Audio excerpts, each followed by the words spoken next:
На всякий случай ведра с водой подготовили,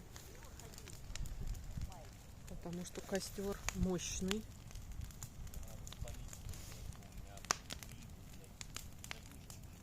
Пьем чай из трав и развели пионерский костер из срубленных деревьев. Рядом с дубком и ивой. Это смело, конечно, но решили такое место найти. Потому что тут везде деревья-то, по сути. Нету такого свободного совсем места. Еще дубок. Еще дубок.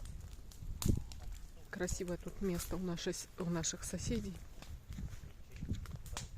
А это бывший клуб, его развалины.